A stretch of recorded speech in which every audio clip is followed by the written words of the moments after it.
बड़े भैया रावण के चरण कमल में कुंभकर्ण का प्रणाम स्वीकार हो। खुश रहो। आओ भाई, पहले गले से लगो।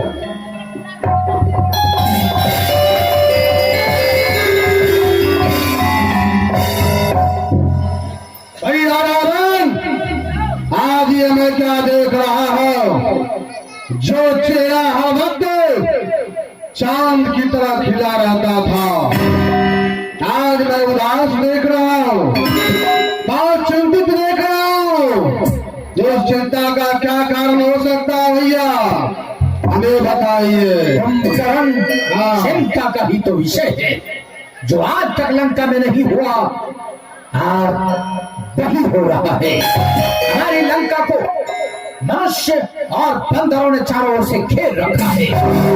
घमासान युद्ध हो रहा है। थोड़े ही दिनों में हमारे प्रमुख योद्धा मारे जा चुके हैं। लंका के बचे हुए सैनिकों से लंका की सुरक्षा कर पाना असंभव दिखाई देता है।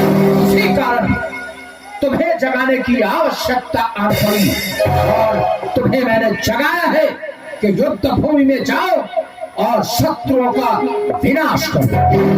लेकिन ये सब कैसे हुआ, इसका मैं कारण नहीं समझ पाया। जो इस तरह से लंका के ऊपर संकट आया, मुसीबत आया, ये सब हुआ कैसे? कुंभकर्ण, अयोध्या का रहने वाला राम और लक्ष्मण पंचवटी में रहता था। राम की भार्या सीता अत्यंत सुंदरी थी। एक दिन बहन सुर्पनखा पंचवटी पहुंची और सीता को देखकर उसे मिलना चाहा, परंतु हमारी बहन का वहां अपमान हुआ और छोटे तापस लक्ष्मण ने सुर्पनखा की नाक काट डाली। कटी हुई नाक की पीड़ा से पीड़ित होकर सुर्पनखा खरदूषण के पास पहुंची। खरदूषण ने सारा वृतांत जाना और 14,000 सेनाओं के साथ राम पर आक्रमण किया, लेकिन राम ने देखते ही देखते खरदूषण का सेना संहार कर दिया। मारा गया। हाँ भाई, खरदूषण मारा गया। जब मैंने जाना तो मामा मारीच की सहायता से सीता का हरण कर लिया।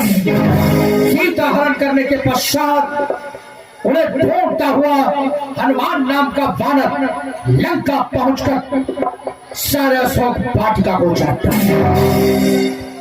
जाम्बुवानी और अक्षय कुमार को संघारा। जब मेघनाद उसे बंदी बनाकर मेरे सामने ले आया, तब विभीषण के कहने से मैंने उस बाण के पूंछ में आग लगवा दी और वो बाण कूद कूद कर सारी लंका चला दी और यहाँ से सकुशल लौट कर अपने स्वामी के पास चला गया। उसका स्वामी राम सुग्रीव की सेना की सहायता से समंदर पर सेतु का निर्माण करके लंका के धरती पर पहुंच गए और आज कई दिनों से भीषण युद्ध चल रहा है। हमारे बहुत सारे योद्धा मारे जा चुके हैं और बचे हुए सैनिकों से लंका की सुरक्षा कर पाना असंभव दिखाई देता है। इस कारण से भी तुम्हारा युद्ध में जाना आवश्यक हो गया है भाई। यही कारण है कि आज लंका खतरे में पड़ी हुई है और उस संकट से उबारना तुम्हारे हाथों में है, क्योंकि तुम एक ही दिन में युद्ध का निर्णय कर दोगे। नींद से जागे हो, भूखे होगे, युद्ध भूमि में जाओ और बंदर भालुओं का आहार करो।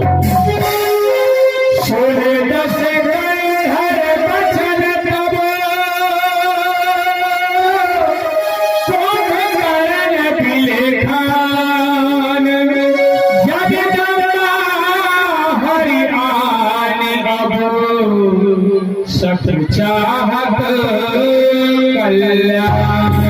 भैया रावण, लंका में इतना क्षति हो गया, इतने वीर मर गए, लेकिन आप उस समय मुझे नहीं जगाया। जब लंका के बहुत से वीर मर गए तब आपने मुझे जगाया, तब नाश कर लिया अपने ही हाथों से। और आपने जो जगत की अम्बा जगदम्बा है सीता, उसका आपने हरण किया। मानता उस बात को। राजा लोग चुरा जाते हैं, हाल करते हैं। किसका? कुंवारी कन्या को। लेकिन जिसका विवाह हो चुका है वो तो चुराने जोग नहीं है। ये तो महापाप का काम है। और आपने कहा वो वनवासी तपस्वी, क्या आप उसे साधारण मनुष्य समझते हैं? वो तो हमें ऐसा नहीं लगता है। वो तो कोई इसमें अवश्य उसमें ईश्वरीय चमत्कार है जो इस तरह से लंका का विध्वंस कर रहा है, एक से एक प्रियो को मारता जा रहा है। अभी अभी आपने क्या कहा?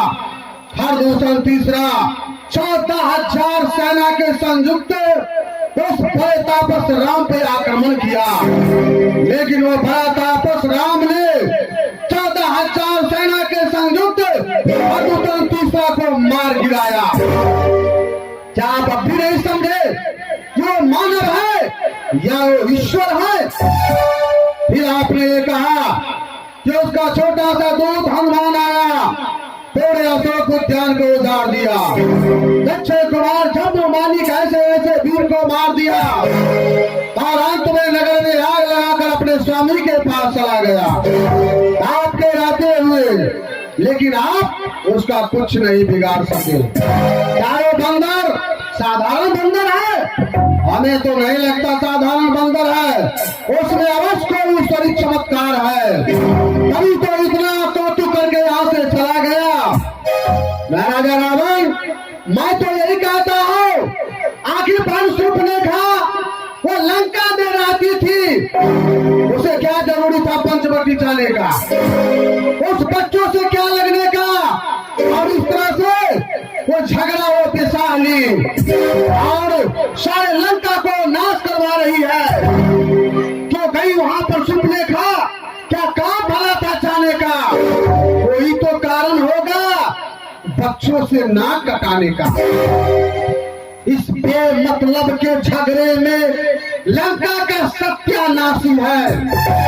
ये भाई अब समझ लो, हम सबों का पूर्णमासी है। मैं सोच समझ के कहता हूँ, दुनिया में नीति प्यारी है, जो बदआमी की रखते हैं उसको होता भय भारी है। ये राज लंकापति तूने अभिमानी बनकर ठानी है, इसमें लश्कर संपदा की सर्वदा होती हानि है। नीति करके अनीति पर रखा कदम, हे भाई तुमको किसने पाका दिया? कम रंजो खुद बखुद तुम ही ने अपने सिर पे तुम क्यों ले गया? जिस सिया को तू लाए छुड़ा, वो सिया है भ्रम भ्रम के, उसका बैरी बना हा सितम। ये तूने क्या किया भैया? ये तूने क्या कर दिया? लेकिन आप इतना क्षति होने पर हमें जगाया है, तो मैं अब यही उपाय सोचा हूँ। मैं अपनी सहायता के लिए तुम्हें जगाया था, लेकिन तुम भी उपदेश देने लगे कि मैंने उचित समय पर उचित कार्य नहीं किया। याद रखो, हर बात अपने समय पर ठीक लगती है। ये वो समय नहीं जब इन बातों पर विचार किया जाए, समय पीछे छूट गया। कुंभकर्ण, भाई तो भाई की भुजा होता है। यदि भाई कोई अपराधी भी है तो भाई वही होता है जो साथ खड़ा रहे, उपदेश न दे। माना कि मैंने भगवान को नहीं पहचाना, बल्कि मन में चूर होकर किसी की बात नहीं मानी, अपने चित्त के मोह में किसी स्त्री का हरण कर दिया। बातों की चर्चा करने से इतिहास पीछे नहीं मुड़ जाएगा। आज यदि मैं युद्ध बंद करके सीता को वापस करता हूँ तो कल लोग कहेंगे कि रावण ने अपने मृत्यु के भय से शत्रु के सामने घुटने टेक दिए।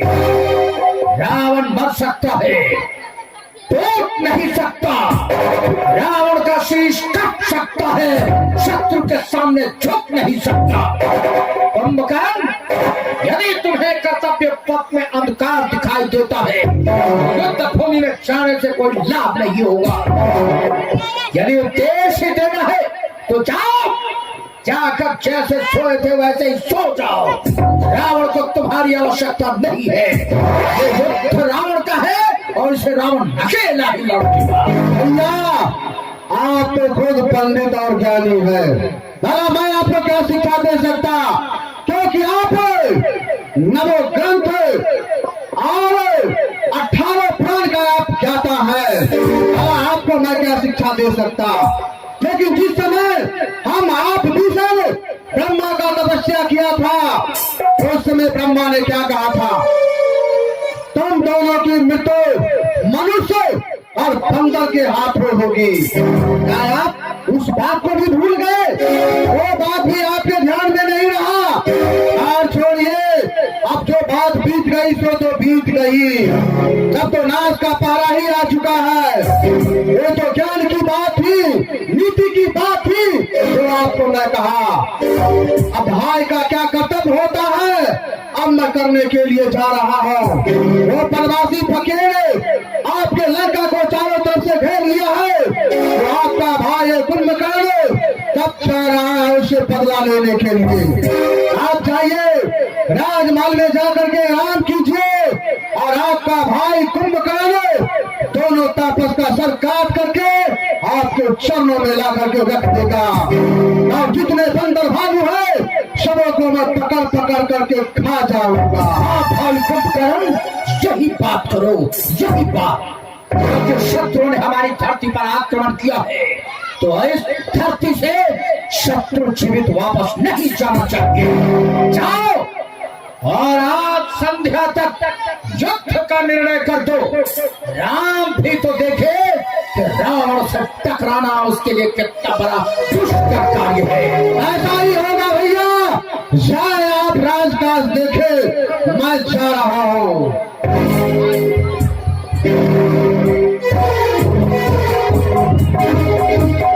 भैया और मैं आपको अंतिम बार प्रणाम करता हूँ, लेकिन एक बात आप सुन लीजिए। मेरे जाने से पहले यदि मैं वापस आ गया लौट करके दुश्मन को पराजय करके, तब तो कोई बात ही नहीं। यदि मैं दुश्मन के हाथों से मारा गया तो आप राम से तकरार छोड़ दीजिएगा और लंका को सर्वनाश होने से बचा लीजिएगा। मरने की बात क्यों करते हो कुंभकर्ण? है शत्रु इतना भी प्रबल नहीं जो तेरा अंत कर सके। आधी सेना तो तुम्हारे पांव के नीचे कुचल कर मर जाएगी और बचे हुए सैनिकों का तुम भोजन कर जाना। आओ, मेरा आशीर्वाद है, विजयी होकर लौटना।